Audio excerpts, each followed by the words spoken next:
o famigerado plano de imbecilização da população brasileira ou sobre a falência do processo pedagógico contemporâneo. A raiz de nosso problema, do qual fazem parte o coletivo de pais, professores e diretorias de ensino enquanto instituições pedagógicas, chama-se progressão automática. Eis a razão por trás de um semi-analfabetismo crescente em nossa nação, ou de um dito analfabetismo funcional, mas não de acordo com as diretrizes do Plano Nacional de Educação, que nada mais perfazem do que mascarar seu fracasso pedagógico através de uma aprovação compulsória dos alunos. Não digo aqui que seja de meu interesse ou de qualquer instituição de ensino reter seus alunos para que com isso justifique o sucesso de sua avaliação pedagógica, mas sim que a aprovação compulsória, e por compulsória refiro que compele de todas as formas possíveis a promoção dos alunos, seja por compensação de faltas, seja por compensação de notas, seja obrigando os professores a justificarem reiteradamente a razão, geralmente explícita, de uma reprovação, que tem de ser aferida por no mínimo 3 professores, sendo que tal justificativa dificilmente é apreciada por aqueles que preferem promover o aluno, pois são em verdade os responsáveis diretos pelas fraturas educacionais que vêm a se agravar com a contínua promoção dos mesmos, seja para não interferir na pontuação sobre o índice de aprovação da escola e de seu famigerado bônus, dividido entre as diretorias de ensino e professores no final de cada ano letivo, seja pela falta de resoluções efetivas em relação a práticas de ensino que sanem as fraturas educacionais dos alunos, seja pela falta de suporte e estrutura das escolas em lidar com indivíduos que precisam de apoio psicológico e acompanhamento pedagógico individualizado, ou simplesmente por descaso. A aprovação compulsória é a maneira pela qual as instituições de ensino mascaram a sua incapacidade em cumprir com os princípios de sua avaliação pedagógica. 3 são os principais apontamentos que podemos evidenciar acerca deste crime cometido contra a população brasileira, já que o conhecimento é um direito de todos. O primeiro destes apontamentos é referente à alienação do princípio fundamental pelo qual existem instituições pedagógicas, a saber, e muito distintamente do que pensam a maioria dos pais, dos alunos e até mesmo de muitos professores, a pedagogia não está aí para formar nenhum trabalhador. Não se trata de um mero curso técnico ou profissionalizante. A raiz da palavra pedagogia refere-se explicitamente à condução ou educação dos mais novos, das crianças, não enquanto filhos, mas enquanto indivíduos e futuros cidadãos, ou seja, enquanto futuros membros partícipes da sociedade. É evidente que a escola existe em verdade para a formação do espírito político dos indivíduos e de seus futuros cidadãos, e que esta formação prescinda necessariamente ser estabelecida através do diálogo e do entendimento humanos, do qual a ética é componente inalienável desde os primórdios da formação das escolas, sejam elas pitagóricas, acadêmicas, patrísticas, escolásticas, modelos dos quais se ramificaram todos os tipos de saberes e disciplinas que fazem parte dos componentes curriculares que nestes espaços privilegiados de fala são ministrados. Digo com propriedade, pois sem a estrutura dialética que promove o entendimento, nem mesmo uma simples proposição matemática como 2 mais 2 igual a 4 seria possível de ser acordada. Daí sim, o devido refinamento das qualidades empáticas dos indivíduos por respectivas áreas de conhecimento, áreas que se conversam entre si e que correspondem a um princípio de ciência ou de ser ciente de determinada relação existente na natureza do universo e nas sociedades. Estes saberes incluem necessariamente fundamentos lógicos, linguísticos, estéticos e históricos que balizam as respectivas disciplinas e campos de conhecimento. Digo explicitamente que a imbecilização dos indivíduos não seja do interesse de nenhuma instituição de saber, e nem das sociedades que terão de conviver entre imbecis que, com sua pouca capacidade de raciocínio, mal poderiam se organizar sem estruturas opressoras de poder que pudessem coibir toda sorte de barbaridades que a ausência de consciência política ou de ética entre os indivíduos viesse a gerar. O segundo ponto é: a quem é de interesse tal imbecilização? Sigam o dinheiro, meus queridos. A quem poderia ser de interesse a imbecilização da nação? Aquele que vos governa, obviamente. Qual interesse haveria numa formação crítica e politizada daqueles que questionariam a administração pública e legal dos recursos de uma sociedade ou de uma nação? Conhecimento é poder, meus caros. Poder deliberar, poder questionar e compreender que por trás de uma bonificação salarial no pagamento das diretorias e dos professores, há uma corrupção sistêmica de mãos dadas com a hipocrisia, que nesta ciranda fúnebre dão as mãos o MEC, o IDEB e o Banco Mundial. Vamos ser explícitos em relação a essa diabólica matemática, a estatística. Quanto mais alunos aprovados, maior será o índice percentual de pessoas alfabetizadas. Quanto maior o índice de pessoas alfabetizadas e ou formadas por município e estado, maior será, consequentemente, o índice do desenvolvimento humano do país. E acreditem vocês ou não, mas o IDH é um importante referencial internacional para o Brasil e seus investidores, que necessitam não só dos recursos naturais e materiais da nação, mas igualmente de capital humano, ou seja, de sua mão de obra, de preferência a mais barata possível. Sendo adequadas as proporções mínimas de capacitação profissional exigidas pelo mercado, o governo, através da instrumentalização de suas instituições de ensino, perfaz a formatação dos conteúdos pedagógicos pretendidos, bonificando as instituições que cumpram com esta ação e possuam os maiores índices de aprovação entre seus alunos. Esta infâmia chamada bônus é um incentivo deliberado para que as instituições de ensino continuem com os mais altos índices de aprovação possíveis a qualquer custo, já que a reprovação, além de insolúvel pela falência sistêmica do processo pedagógico de ensino-aprendizagem, inoculado através de um sucateamento planejado das carreiras pedagógicas, seria também onerosa, pois o governo teria de arcar com os custos de todo mais um ano letivo para o aluno, incluindo sua alimentação, transporte e professores, além de travar a engrenagem de formação dos novos empregados aptos para o mercado de trabalho, superlotando assim as salas de aulas e desfigurando o planejamento do desenvolvimento cognitivo idealizado por séries e idades, tal como herdamos do modus parisiensis de ensino, há centenas de anos atrás, e das premissas de Piaget no século passado. É fato. O analfabetismo funcional só cresce, assim como o descrédito de nossas instituições de ensino entre pais e alunos, principalmente depois da pandemia e da forçosa virtualização de nossas relações pedagógicas. Relações estas tão frágeis que tal virtualização chamada de EAD, ensino à distância, promoveu antes uma exclusão digital das camadas mais pobres da população e, portanto, das mais necessitadas, assim como agravou o déficit de atenção dos alunos a mérito de um projeto sobre a autonomia destes em relação ao saber. Se pudéssemos vir a comparar a internet a um mar de informações, grandes seriam as chances de um barquinho se perder em alto mar sem a orientação de uma bússola ou de algum conhecimento cosmológico. Adivinhem quem é a bússola? Adivinhem quem é o ser capaz de ler nas estrelas onde se encontram os hemisférios? Adivinhem onde estão o norte e o sul desta equação? O que seriam destes barquinhos sem a devida orientação? Mas que surpresa seria testemunhar que essa bússola, deliberadamente, talvez haja sido projetada para não indicar norte algum. Imaginem só, uma bússola que fica girando em círculos, que nunca vos entrega a terra prometida, onde reside o verdadeiro ouro deste mundo, riqueza tal que nenhum pirata poderia rapinar, nenhum rei poderia subtrair. Eis o saber tão prometido que encontrariam nas instituições de ensino e que não hão de nos entregar de jeito nenhum. Ora, por quê? Porque a propriedade em relação ao saber nos emanciparia de um princípio de dependência econômica e tecnológica que possuímos sobre um conhecimento aplicado que não temos, mas que necessitamos para a manutenção da estrutura econômica do próprio país, que através de um sucateamento planejado de nossas instituições de ensino e da falta de investimento em pesquisas científicas, impossibilita-nos de vir a garantir autonomia tecnológica em relação a acordos econômicos que não nos privilegiam enquanto nação, sejam eles em relação à indústria automotiva, siderúrgica, metalúrgica, agrícola, têxtil, farmacêutica, espacial, petroquímica, sobre bens de produção ou de capital, tornando-nos assim reféns de nossa incapacidade em adquirirmos autonomia em relação a um mercado de patentes resguardado pela propriedade intelectual e reservando-nos tão somente o lugar de um produtor de commodities ou de um importador de tecnologias e produtos finais. Eis o infame projeto de imbecilização da população brasileira e a falência decretada do processo pedagógico contemporâneo. Como poderia, eu vos pergunto, um professor dar conta do correto acompanhamento do desenvolvimento cognitivo de 40 indivíduos distintos em 45 minutos?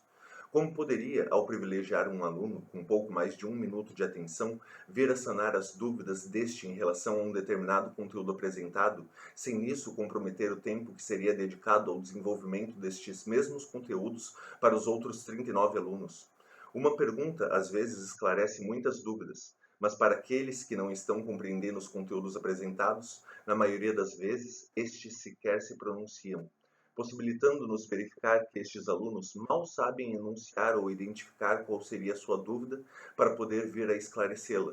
Estes são os casos daqueles que já possuem fraturas educacionais tais que necessitam de um acompanhamento individualizado para o correto desenvolvimento de suas capacidades cognitivas. Um correto investimento na educação de todo o país necessitaria do apoio pedagógico de professores assistentes, com salas de apoio e atendimento psicopedagógico, por profissionais formados em instituições das áreas psicológica e pedagógica, além da contratação de novos professores para diminuir o contingente de alunos por turma e privilegiar o aprofundamento dos conteúdos apresentados, aumentando assim, igualmente, o tempo que possa ser dedicado à avaliação pedagógica destes alunos. Porém, isso não seria condizente para com a realização do infame plano de imbecilização da população brasileira, cujo orçamento é em grande parte garantido para a implementação de estratégias superficiais de ensino-aprendizagem, quando não investido em fins puramente estéticos, para que assim se alimente a ilusão, a aparência, a maquiagem de um real investimento na educação,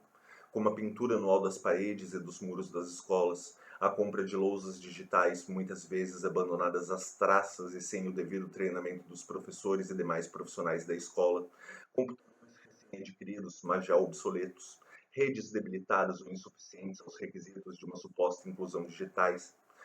pilhas e pilhas de livros e apostilas jogados fora anualmente, muitas vezes impressos com bastante atraso, enfadonhas formações pedagógicas que na maioria das vezes em nada acrescentam às práticas de ensino em sala de aula ou à realidade das escolas e de seu público discente,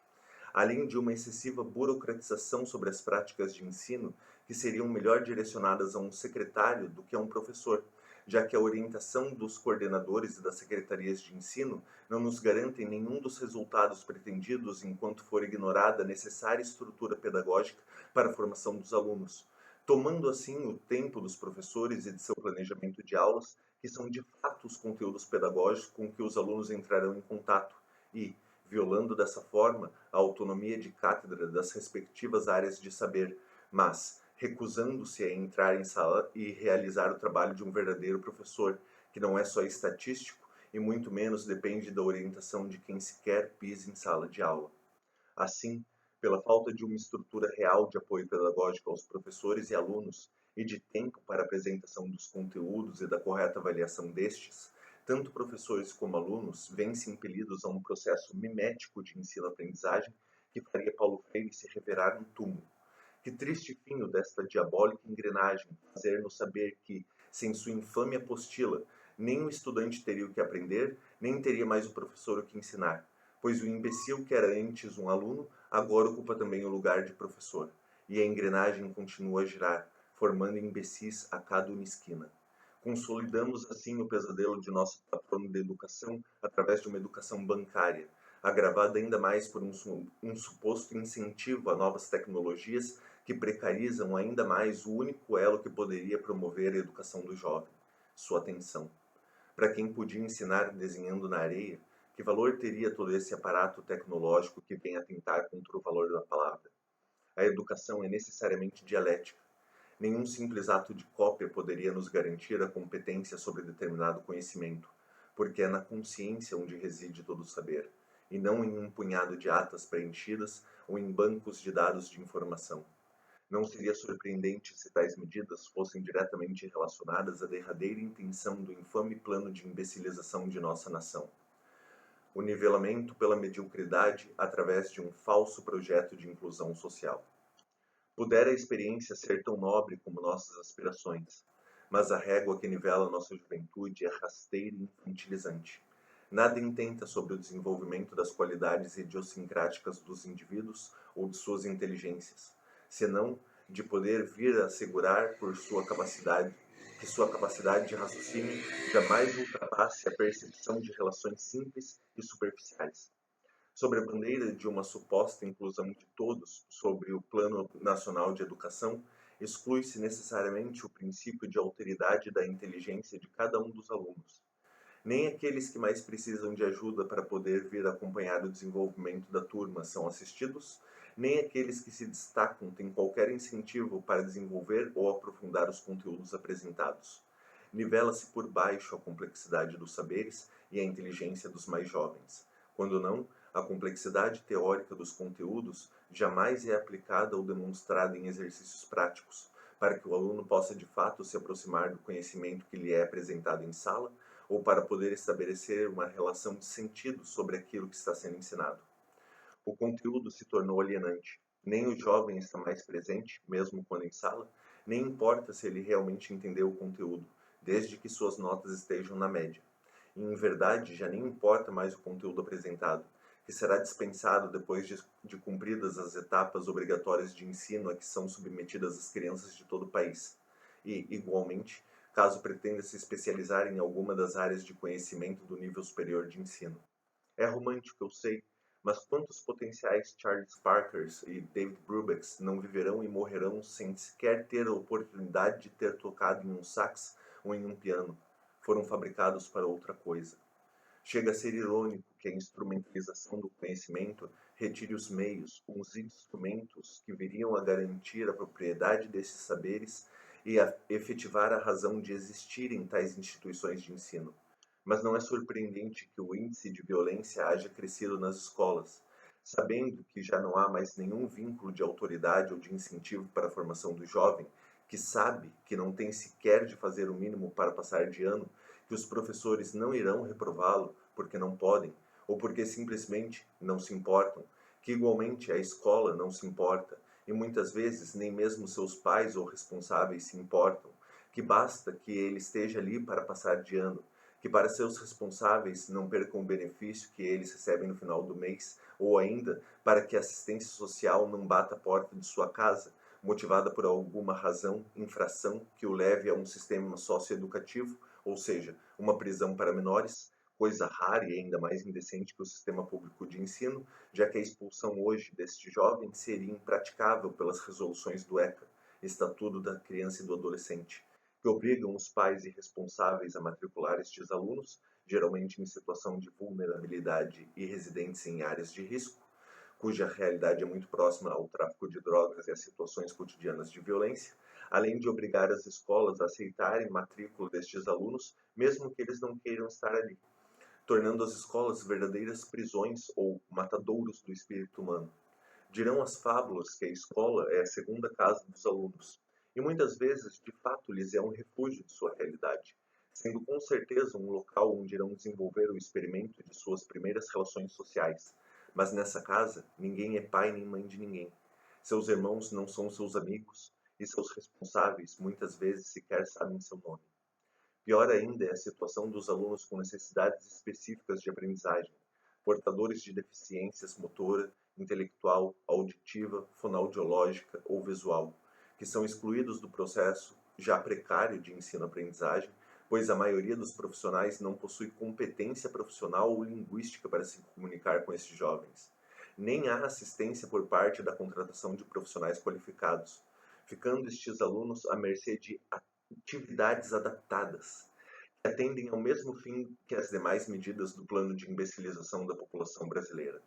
Que fique claro, aqueles que chamam de segregação a especialização do ensino de jovens são criminosos perante as características e necessidades específicas da sociedade, além de desconhecerem os benefícios de instituições como o INES, Instituto Nacional de Educação de Surdos, o CAS, Centro de Apoio ao Surdo, o IBC, Instituto Benjamin Constant para Cegos, a APAI, Associação de Pais e Amigos dos Excepcionais, entre dezenas e centenas de institutos que possuem profissionais qualificados para que o digno compromisso com a educação desses jovens não seja violado. Mas é a mediocridade quem regula este círculo de horrores, de jovens a adultos, que nos obriga a eleger alguma inteligência que se destaque enquanto representante deste deserto de vozes, já que, se estes a possuíssem, em medida tal que pudessem, com suas próprias palavras, orientar com plenitude suas ações na sociedade, Nenhum representante seria necessário para o exercício de nossa famigerada democracia, pois enquanto houver a necessidade de representantes que falem pelo sem voz, essa democracia jamais poderá ser efetiva e nosso círculo de dependência econômica jamais terá fim. A emancipação dos seres humanos depende do desenvolvimento de suas consciências. Sem isso, nada nos resguardaria da degeneração completa da sociedade ou de um estado dantesco de subsistência.